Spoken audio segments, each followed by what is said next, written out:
नमस्कार। कार्यक्रम संवाद में आप सभी का स्वागत है। मैं हूं अमरनाथ और आप देख रहे हैं डीडी बिहार।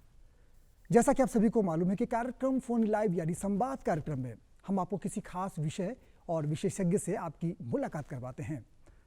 तो आज के सेगमेंट हम चर्चा करेंगे क्षेत्रीय भाषाओं के विकास में हिंदी साहित्य की भूमिका। जी हाँ, अपने देश में कुल 1652 भाषाएं बोली जाती हैं, जिनमें 22 भाषाओं को राजभाषा का दर्जा प्राप्त है। और बिहार की बात करें तो बिहार में हिंदी और उर्दू को राजभाषा की दर्जा मिला हुआ है। और इसके बाद मिथिलांचल में बोली जाने वाली मिथिला भाषा संविधान की 8वीं सूची में शामिल है।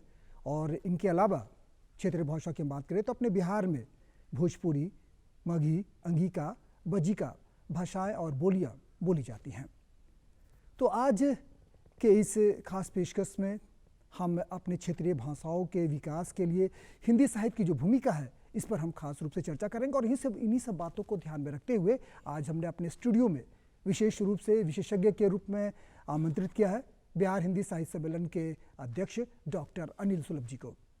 लेकिन इससे पहले कि बातचीत का सिलसिला शुरू हो, हम आपको अपना टोल फ्री नंबर बता दें। नोट कीजिए हमारा टोल फ्री नंबर 1800-3456-171। ये नंबर आपके टीवी स्क्रीन पर भी आ रहे हुए हैं। तो देर ना कीजिए, आपके सवालों का जवाब देने के लिए हमारे आज के विशेषज्ञ बिल्कुल तैयार हैं। तो सुलभ जी, आपका बहुत बहुत स्वागत हमारे इस खास पेशकश में। बहुत बहुत आभार अमर जी, आपने बहुत ही मूल्यवान विषय पर मुझे आमंत्रित किया है। जी, जैसा कि आज का हमारा विषय है क्षेत्रीय भाषाओं के विकास के बारे में, तो यूँ कहें कि बिहार में जो कई बोलियां हैं उनमें मुख्य रूप से मिथिला, मगही, बज्जिका और अंगिका जैसे क्षेत्रीय भाषाएं हैं। तो उनके विकास के लिए हिंदी साहित्य की जो भूमिका है, हम चाहेंगे कि आप हमारे दर्शकों को बताएं। अमर जी, मैं समझता हूँ कि आपने बिहार हिंदी साहित्य सम्मेलन की क्या भूमिका होनी चाहिए या हो रही है जी, इस संदर्भ में आपका प्रश्न है, क्षेत्रीय भाषाओं के संदर्भ में के प्रसंग में। तो आपके इस प्रश्न का उत्तर दूं उसके पहले आज भारतवर्ष के एक महान सन्यासी, संत, युवा सन्यासी स्वामी विवेकानंद जी की जयंती है, जो युवाओं के प्रेरणा स्रोत भी हैं। भारतीय वाङ्मय के एक बहुत बड़े व्याख्याकार हैं, जिन्होंने संपूर्ण संसार को भारतीय दर्शन और संस्कृति से अवगत कराया आधुनिक युग में।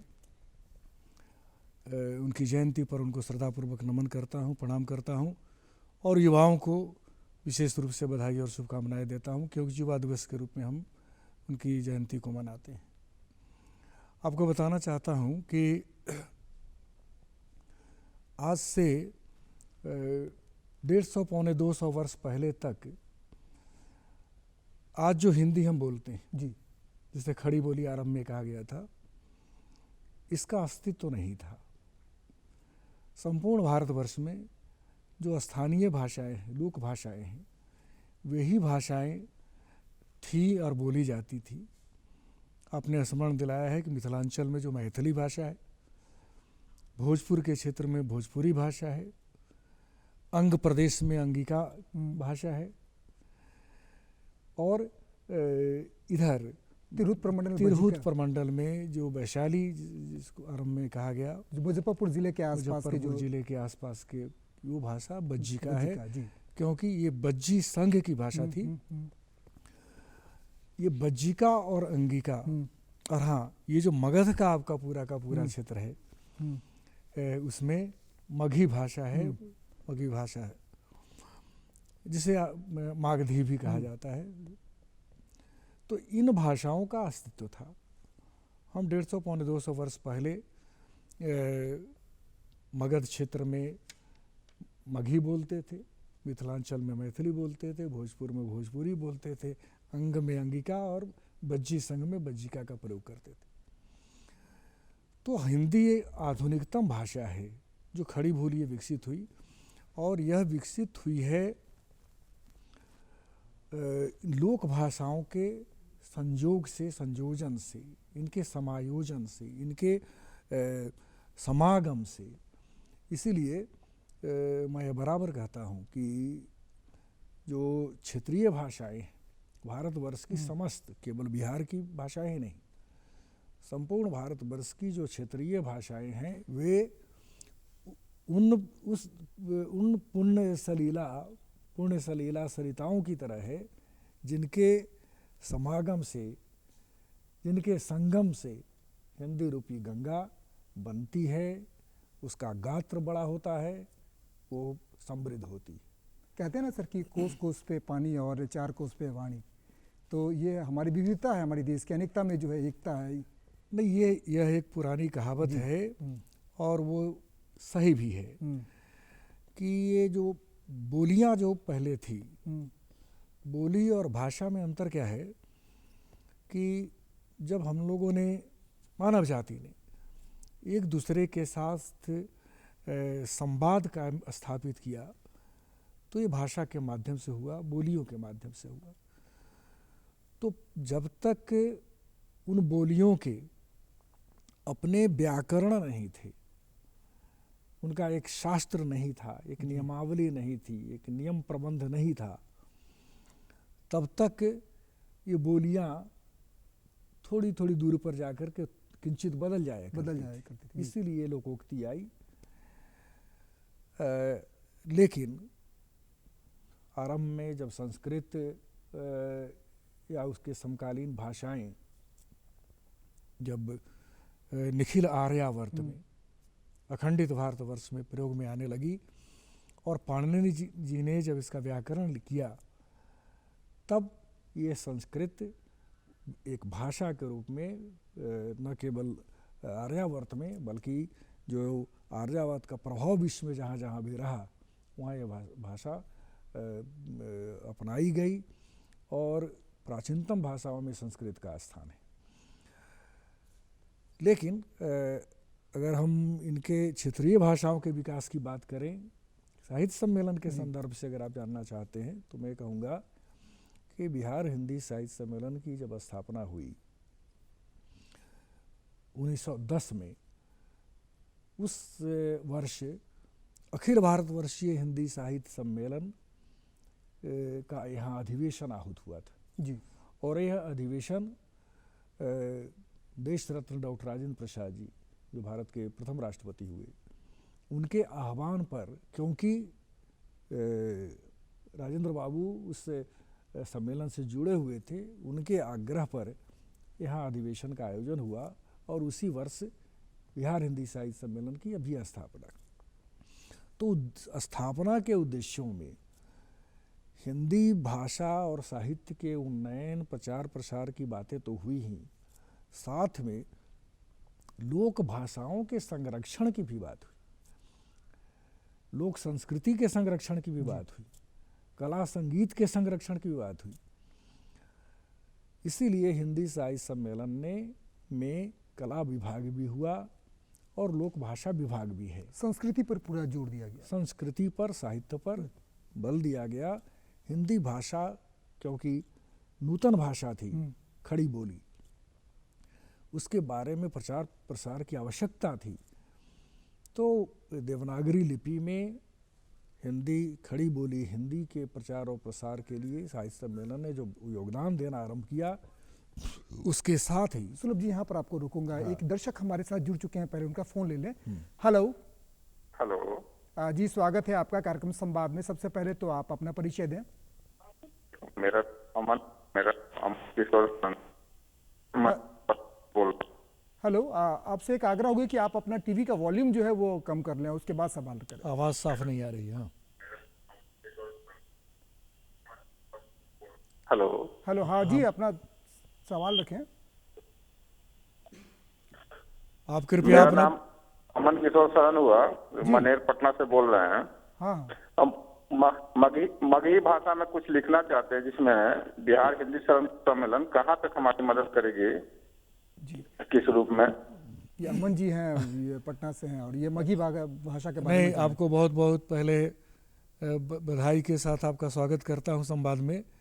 आपने अच्छा प्रश्न किया है रमन जी। आप बिहार हिंदी साहित्य सम्मेलन में आए। बिहार हिंदी साहित्य सम्मेलन में निश्चित अंतराल पर लोक भाषा कवि सम्मेलन का आयोजन होता है आपको काव्य पाठ का अवसर मिलेगा। आप अपनी रचनाएं हमें दिखाएं और हम चेष्टा करेंगे कि आपकी रचनाएं प्रकाशन के योग्य होंगी तो बिहार हिंदी साहित्य सम्मेलन उसके प्रकाशन में भी आपको सहयोग करेगा। बिहार हिंदी साहित्य सम्मेलन आपकी काव्य प्रतिभा के परिमार्जन की दिशा के लिए भी कार्य करेगा। आप साहित्य सम्मेलन में आएँ। युवा साहित्यकारों को विशेष रूप से अवसर दिया जाता है, नए साहित्यकारों को विशेष रूप से अवसर दिया जाता है और हमारी चेष्टा होती है कि बिहार हिंदी साहित्य सम्मेलन से ही नहीं, बिल्कुल साहित्य से युवा समाज गहराई से, गहनता से, प्रेम से, श्रद्धा के साथ जुड़े, तो हम आपका निश्चित रूप से प्रोत्साहन करना चाहेंगे। सुलभ जी, इसी संदर्भ में हमारा ये सवाल कि जैसे मगही जो क्षेत्र है, जो बेल्ट है, इससे पहले कि हम अपना सवाल हम रखें, हम एक और दर्शक हमारे साथ जुड़ चुके हैं, पर उनका सवाल ले लें। हाँ, जरूर। जी हेलो। हाँ प्रणाम। जी मैं स्वागत। कैलाश ठाकुर बोल रहा हूँ भागलपुर से। जी स्वागत है आपका, सवाल रखें। हाँ, ये क्षेत्रीय भाषा के विकास के हिंदी साहित्य के काम कर रहा है। ये भागलपुर उसके विकास के लिए कुछ कार्यक्रम है। हालांकि आवाज में तकनीकी कारणों से आवाज मुझे लगता है स्पष्ट नहीं मिल पा रही है, आवाज़ साफ नहीं मिली, लेकिन उनका जो संदेश समझ में आया मुझे इतना कि भागलपुर से हैं, इसका मतलब अंगिका भाषा के बारे में चर्चा कर रहे होंगे। अंगिका भाषा को लेकर, अंगिका भाषा को ही क्यों, बिहार की जितनी भी लोक भाषाएं हैं उन सबको लेकर बिहार हिंदी साहित्य सम्मेलन बहुत सजग है। हमारे यहाँ एक लोक भाषा विभाग भी है, लोक भाषा विभाग के एक मंत्री भी हैं जो लोक भाषाओं के उन्नयन के लिए उनको काम देखना है, करना है। जैसा कि मैंने पहले प्रश्न के उत्तर में बताया था कि हम लोक भाषा कवि सम्मेलन आयोजित करते हैं, हम प्रशिक्षण के कार्यक्रम भी आयोजित करते हैं, काव्य प्रशिक्षण के लिए काव्य कार्यशालाएँ, कथा कार्यशालाएँ।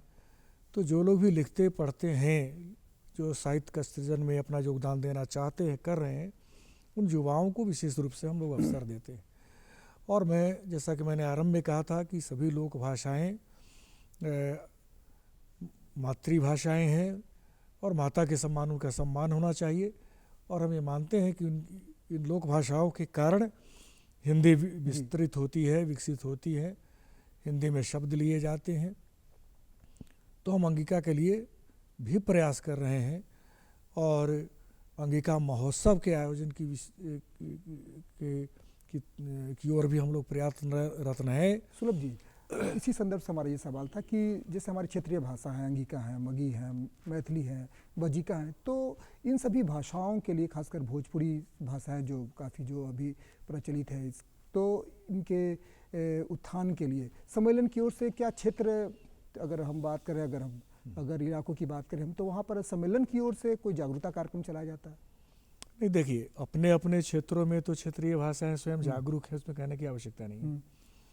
और उसमें उन सभी भाषाओं में बहुत ही सार्थक लिखे भी जा रहे हैं। मिथिला में मैथिली तो बहुत ही समृद्ध भाषा है, उसके बड़े बड़े लेखक भी हुए, बहुत सारे काम मैथिली में हुए हैं और मैथिली साहित्य ने साहित्य जगत में बहुत बड़ा योगदान दिया है। उसी प्रकार भोजपुर में भोजपुरी भाषा भी बहुत ही न केवल प्रचलित है, बल्कि उसमें भी बहुत बड़े लेखक हुए हैं, बड़े कवि हुए हैं और उन्होंने बड़े बड़े कार्य किए हैं। इसके लिए मगही में भी प्रयास हुए हैं। अंगिका और बज्जिका में हम थोड़ा सा उसे पीछे देखते हैं ज़रूर, बिहार की लोक भाषाओं के संदर्भ में कहना चाहूँगा। तो लेकिन इन भाषाओं में भी कई बड़े लेखकों ने अपना बहुत बड़ा योगदान दिया है। मैं अंगिका के लिए परमानंद पांडे जी का स्मरण करना चाहूँगा, डॉक्टर नरेश पांडे चकोर जी का विशेष रूप से स्मरण करूँगा।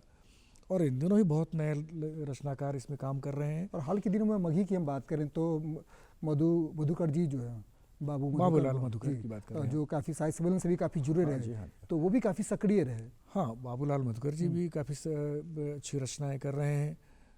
उन्होंने उपन्यास लिखा है और बड़े अच्छे काव्य लिखे हैं। हाल ही में उनका एक प्रबंध काव्य का प्रकाशन हुआ है, जिसका लोकार्पण बिहार हिंदी साहित्य सम्मेलन में हुआ था। जी जी। बज्जिका में भी काम हो रहे हैं। अब एक निर्मल मिलिंद जी थे, अब स्मृति शेष हो गए। उन्होंने बज्जिका की पहला उपन्यास लिखा पीरितिया नाम से। तो काफ़ी चर्चा में ये लोग रहे हैं और सेवाएं हो रही हैं। साहित्य सम्मेलन इसमें योगदान इस प्रकार दे सकता है या दे रहा है कि हम उनको एक मंच दे रहे हैं, अवसर दे रहे हैं और उनसे आग्रह कर रहे हैं कि उन अवसरों का आप लाभ उठाएं। जी। इस तरह के आयोजन साहित्य सम्मेलन में किया जा सकता है। जैसे अंगिका महोत्सव के आयोजन कई हुए। वो हमारे चकोर जी थे, तो अपने जन्म दिवस के अवसर पर अंगिका महोत्सव का आयोजन करते थे। बिहार हिंदी साहित्य सम्मेलन भी अंग के साहित्यकारों को लेकर इस प्रकार का आयोजन क्षेत्रीय भाषाओं के मतलब को जोड़ते हुए जो है ये महोत्सव साहित्य सम्मेलन में लगातार किए जा रहे हैं। एक सवाल हमारा ये कि शैक्षणिक गतिविधियों में क्षेत्रीय भाषाओं में सरकार की जो उपाय जो किए जा रहे हैं उनके बारे में हम आपसे जानना चाहेंगे। नहीं, ये बहुत महत्वपूर्ण प्रश्न है आपका और देश को जानना चाहिए कि बच्चों की पढ़ाई, बच्चों की शिक्षा यह निश्चित रूप से मातृभाषा में होनी चाहिए। इसकी वकालत, इसकी झंडाबरदारी, इसका ध्वज लेकर हम बरसों से घूमते रहे हैं। ये मांग करते रहे हैं समर्थ व्यक्तियों से, शासन से, कि यह ऐसी व्यवस्था होनी चाहिए कि बच्चे मातृभाषा में पढ़ें। क्योंकि बच्चों की जो आयु होती है ये सर्वाधिक संवेदनशील आयु है। इसी आयु में वो एक व्यक्ति की, मनुष्य की मेधा शक्ति सबसे अधिक सक्रिय होती है और मातृभाषा में सहजता से कोई ज्ञान अर्जित कर सकता है। इसलिए मातृभाषा में जो पढ़ाने का निर्णय, शिक्षा का निर्णय भारत की सरकार ने लिया है तो वह स्वागत योग्य है। मैं उसकी प्रशंसा करता हूँ। और अब यह काम साहित्यिकों का अब यहाँ से आरंभ होता है। अब बिहार वासियों के लिए सुखद संदेश ये भी है कि सभी भी विषय की जो पुस्तकें जो हैं अब क्षेत्रीय भाषाओं में भी जब प्रकाशित होगी। हाँ, इसीलिए कहा कि अब साहित्यिकों का काम आरंभ हुआ। जिस प्रकार हिंदी की पुस्तकें नहीं थी, हिंदी की पढ़ाई विश्वविद्यालयों में भारतवर्ष में नहीं होती थी, तो विश्वविद्यालयों में हिंदी विभाग आरंभ किया गया। हिंदी के शिक्षक अनुपलब्ध थे, हिंदी साहित्य सम्मेलन ने शिक्षक उपलब्ध करवाए और आगे चलकर बहुत सारे काम हुए। और हिंदी के साहित्यकारों ने न केवल रचनात्मक साहित्य का सृजन किया, पाठ्य पुस्तकों का भी सृजन किया और इस प्रकार से हिंदी की पुस्तकें, पाठ्य पुस्तकें विद्यार्थियों के पास पहुंची, शिक्षकों के पास पहुंची, विद्यालयों, महाविद्यालयों में पहुंची। उसी प्रकार अब मातृभाषा में लिखने वाले, क्षेत्रीय भाषाओं में लिखने वाले साहित्यकारों की भूमिका अब यहाँ होगी कि अब वे पाठ्य पुस्तकें सृजित करें, बच्चों को उसमें पढ़ने का अवसर मिले। जी, सुलभ जी, आपकी नज़र में बिहार की जो क्षेत्रीय भाषाओं के विकास में जो है सबसे बड़ी चुनौतियाँ जो है वो क्या हैं? देखिए, क्षेत्रीय भाषाओं के समक्ष जो पहली चुनौती थी उसका निराकरण इस निर्णय से हुआ है। चुनौती यह थी कि लोक भाषाओं के या क्षेत्रीय भाषाओं के विद्यार्थियों के लिए अवसर नहीं थे। यहाँ तक कि विश्वविद्यालयों में भी उनके अवसर कम थे।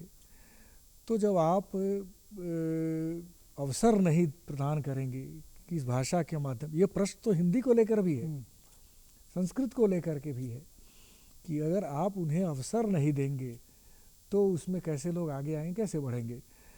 अनेक विश्वविद्यालयों में जो क्षेत्रीय भाषाओं का विभाग खुला हुआ है वहाँ विद्यार्थी नहीं मिल रहे। तो जब विभाग होने के बाद विद्यार्थी नहीं मिल रहे हैं तो इसके कारणों में जाना चाहिए। अब उनका कारण, सब पहला बड़ा कारण यह है कि हम उन भाषाओं के लिए, भाषा जानने वालों के लिए अवसर कम चिन्हित कर रहे हैं। जी सुलभ जी, यहाँ पर रुकूंगा, एक और दर्शक हमारे साथ जुड़ चुके जी, हैं, उनका प्रश्न ले लें। हेलो। हेलो। हाँ जी, स्वागत है आपका कार्यक्रम संवाद में। हाँ, मेरा नाम ऐश्वर्या है। हाँ श्रद्धा जी। ऐश्वर्या, मेरा नाम श्रद्धा। ऐश्वर्या। ऐश्वर्या हाँ जी, ऐश्वर्या जी बोलिए। स्वागत है आपका। प्रश्न हाँ, रखिए हाँ अपना। मैं पटना से बोल रही हूँ, कक्षा 7वीं में पढ़ती हूँ। जी बोलिए ऐश्वर्या। मेरा ये सवाल है कि मैं खुद से कविताएं लिखती हूँ, तो क्या उसे प्रस्तुत करने की क्या प्रक्रिया क्या है, कैसे उसे प्रस्तुत कर सकती हूँ? ऐश्वर्या जी, अगर आप यह कार्यक्रम पहले से देख रही हैं तो आपको मैंने बताया है कि हम सभी युवा साहित्यकारों को, कवियों को मंच देते हैं, अवसर देते हैं। साहित्य सम्मेलन में निरंतर आयोजन होते हैं, कवि सम्मेलन होते हैं, लोक भाषा कवि सम्मेलन होते हैं। तो आप बिहार हिंदी साहित्य सम्मेलन से जुड़िए, आइए और जो आयोजन होते हैं उसमें सम्मिलित होइए। आपको मंच दिया जाएगा, अवसर दिया जाएगा, आपको सुना जाएगा और आपकी रचनाओं में अगर कुछ त्रुटियां होंगी तो यहाँ वरिष्ठ कविगण होते हैं, वो आपको परिमार्जित भी करेंगे, परिष्कृत भी करेंगे और आपका प्रोत्साहन भी करेंगे, आपका सम्मान भी करेंगे। आप जुड़िए, साहित्य सम्मेलन आइए। जी, चुनौतियों के बारे में बात हो रही थी। हाँ, तो ही बता रहा था कि अवसर आपको देने होंगे, तो इस बहाने से अब अवसर मिलने शुरू होंगे। अब क्योंकि क्षेत्रीय भाषाओं में बच्चों की शिक्षा दीक्षा होगी तो उनके लिए पाठ्य सामग्री की आवश्यकता होगी, तो पाठ्य और शिक्षकों की आवश्यकता होगी। तो स्वाभाविक रूप से विद्यालयों में उस विषय के, उस भाषा के शिक्षक नियुक्त होंगे। तो ये एक आकर्षण उत्पन्न करेगा भाषा में अभिरुचि रखने वाले व्यक्तियों के मन में, क्योंकि उन्हें भी लगेगा कि हम केवल स्वांतः सुखाए ही नहीं और या लोकानुकंपाए ही नहीं जी, बल्कि एक सेवा के रूप में भी हमें अवसर मिल सकता है और इससे हमें हमारी आजीविका भी चल सकती है। तो ये जब मानेंगे लोग, ये विश्वास जगेगा, तो लोक भाषाओं के प्रति, क्षेत्रीय भाषाओं के प्रति लोगों के रुझान बढ़ेंगे और ये अच्छी बात होगी। ऐसा देखा जा रहा है कि हमारे बिहार के जो क्षेत्रीय भाषाएं हैं उनमें भोजपुरी सबसे ज़्यादा प्रचलित हुई। मॉरिशस का ये राष्ट्रीय भाषा के दर्जा के रूप में है और यूरोपियन कंट्री के कई ऐसे क्षेत्र हैं, जगह हैं जहाँ पर भोजपुरी जो है काफ़ी प्रचलित है। इससे पहले कि हम ये सवाल का जवाब लें, एक दर्शक हमारे साथ जुड़ चुके हैं, उनका पहले प्रश्न ले। हेलो जी स्वागत है आपका संवाद में। जी प्रणाम प्रणाम। जी नमस्कार। आपका नाम बताएं और प्रश्न पूछें। मेरा नाम है प्रताप नारायण और मैं पटना से ही बोल रहा हूँ, दिल्ली से।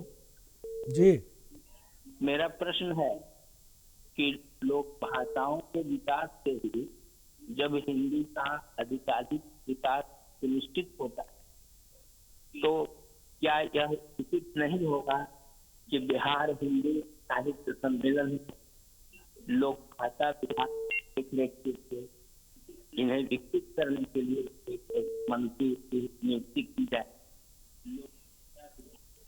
प्रताप नारायण जी, आपको पहले जी प्रताप नारायण जी, सबसे पहले इस प्रश्न के लिए और इस संवाद से जोड़ने के लिए आपके प्रति साधुभाव प्रकट करता हूं और लोक भाषा आपको अवगत कराना चाहता हूं कि साहित्य सम्मेलन में लोक भाषा विभाग है, कार्यरत है और सचेष्ट भी है। और भोजपुरी में जो काम हुए हैं अब तक उसकी शिनाख्त पहचान भी की जा रही है और उसका उन्नयन कैसे हो इस दिशा में प्रयास किए जा रहे हैं। और भोजपुरी के बारे में आप कह रहे थे, बहुत समृद्ध भाषा है और ये विश्वविख्यात भी हुई है। मॉरिशस, सूरीनाम, गुयाना, त्रिनिदाद आदि देशों में तो बिहार वासी, मॉरिशस वासी तो बड़े बड़े हैं और वहाँ भोजपुरी का एक अमर गीत बटोहिया गीत जिसे हम जानते हैं, बाबू रघुवीर नारायण का वह गीत, सुंदर सुभूमि भैया भारत के देशवा से मोरो प्राण बसे हिमखोह रे बटोहिया। ये बटोहिया गीत वहाँ इतने प्रेम से श्रद्धा से गाया जाता है। और इस गीत ने तो स्वतंत्रता आंदोलन में देश को, पूर्वांचल को जगाया ही था। और भिखारी ठाकुर की रचनाएं, भिखारी ठाकुर की रचनाएं, तो इस प्रकार से लोक भाषाएं बहुत समृद्ध हुई हैं, उसमें बहुत सारे काम हो रहे हैं। और मुझे कहते हुए गौरव है कि बिहार हिंदी साहित्य सम्मेलन उन सभी गौरव पुरुषों को आदरपूर्वक न केवल स्मरण करता है, उनका सम्मान करता है और नवागंतुकों को प्रोत्साहन देता है। सुलभ जी, अंत में अब एक सवाल और, हालांकि सवाल तो कई थे लेकिन समय का अभाव है, तो चलते चलते नए रचनाकारों और हिंदी साहित्य के जो जुड़ना चाहते हैं जो साहित्यकार, उनसे हम चाहेंगे कि उनके बारे में आप जो है क्या कहेंगे? देखिए, मैं तो खुला आमंत्रण देता हूँ जी, सभी साहित्य सम्मेलन से जुड़े। और बिहार हिंदी साहित्य सम्मेलन का प्रायः सभी जिलों में जिला हिंदी साहित्य सम्मेलन भी है। और वे न केवल हिंदी के लिए अपितु स्थानीय भाषाओं के उन्नयन के लिए भी अपना योगदान दे रहे हैं। तो जो जहाँ भी के लोग हैं वहाँ हमारे जिला हिंदी साहित्य सम्मेलन से संपर्क कर सकते हैं, बिहार हिंदी साहित्य सम्मेलन से संपर्क कर सकते हैं। बिहार हिंदी साहित्य सम्मेलन का अपना वेबसाइट है, उसे देख सकते हैं, और बिहार हिंदी साहित्य सम्मेलन .org नाम से, और उसमें उनसे उनको जानकारियाँ भी मिलती रहेंगी। मैं सबका परामर्श को भी आमंत्रित करता हूँ, सभी आएँ, सम्मेलन से जुड़ें और हिंदी साहित्य समेत लोक भाषाओं के उन्नयन में अपना योगदान दें। सुलभ जी, आपका बहुत बहुत धन्यवाद कि आज आपने क्षेत्रीय भाषाओं के विकास को लेकर आज आपने बात रखी। उम्मीद करते हैं कि आज के इस सेगमेंट्स को हमारे दर्शक जरूर पसंद करेंगे। तो एक बार फिर से आपका बहुत बहुत धन्यवाद। नमस्कार। तो आज आपने क्षेत्रीय भाषाओं के विकास में बिहार हिंदी साहित्य सम्मेलन की भूमिका के बारे में जाना। उम्मीद करते हैं कि आज का ये संस्करण आपको अच्छा लगा होगा। इस उम्मीद के साथ अगले अंक में हम फिर हाजिर होंगे एक नए विषय और विशेषज्ञ के साथ। तब तक के लिए पूरी टीम को दीजिए इजाज़त। नमस्कार।